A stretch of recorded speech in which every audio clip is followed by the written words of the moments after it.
Coming down.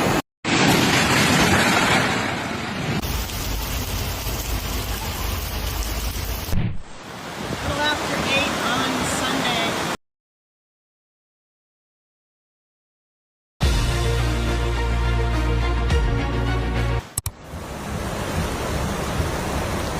It was a day that Poland will remember for years to come.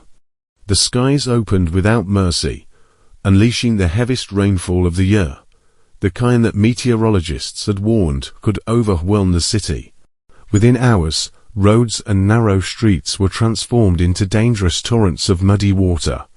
Cars bobbed like helpless toys, carried away by the raging current, their headlights flickering out one by one. In the heart of the city, the flood spared nothing.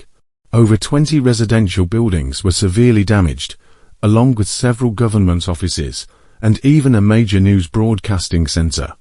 Furniture, papers, and personal belongings floated through the streets, a haunting reminder of lives suddenly upended. For many, their homes, their safe havens, were gone in a matter of hours. But perhaps most terrifying was the silence of help. Rescue operations were minimal, almost non-existent. People stood on rooftops, waving desperately, their voices drowned by the roar of the flood waters. Mothers clutched their children tightly, eyes wide with fear, unsure if anyone was coming to save them. This was not just a storm. It was a disaster born from nature's fury and human unpreparedness. The rainfall, the highest in years, both in speed and in sheer millimeters, was an unstoppable force, and as the water rose, so did the fear.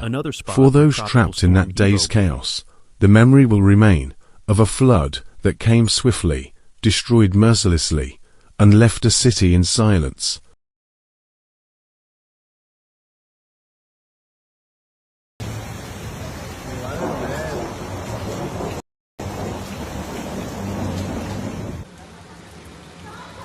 In the Philippines, the day began like any other. Grey skies and a light drizzle. But hour by hour, the rain grew heavier, and the water began to creep silently into the streets. It started in low-lying roads and narrow alleys, pooling around tires and drains. Slowly, almost without notice, the water began to rise, swallowing the familiar paths people walked every day. By midday, entire streets resembled small rivers. Roads were no longer visible. They had transformed into deep, swirling currents. Cars sat stranded, some overturned by the relentless flow, their owners nowhere in sight. The sound of rushing water echoed through neighborhoods, replacing the usual hum of daily life. Then, the water reached the homes, first the doorsteps, then the living rooms. Families rushed to lift their belongings higher, standing barefoot in the cold, murky flood water.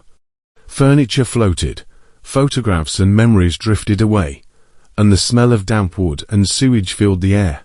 From rooftops, people called out for help, their voices carrying a mix of fear and disbelief. Rainwater poured from rooftops, like waterfalls, and the city's rhythm collapsed. Shops were shut, schools closed, and electricity flickered out. The streets, now dangerous torrents, were impossible to cross. Rescue teams waded through waist-deep water, pulling people to safety in inflatable boats.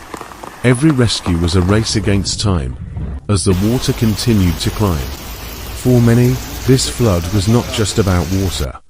It was about helplessness. It was about watching your world disappear inch by inch, knowing there was nothing you could do to stop it. And in the Philippines, that day will be remembered as the one when the water came slowly, but left a trail of devastation that will take years to heal.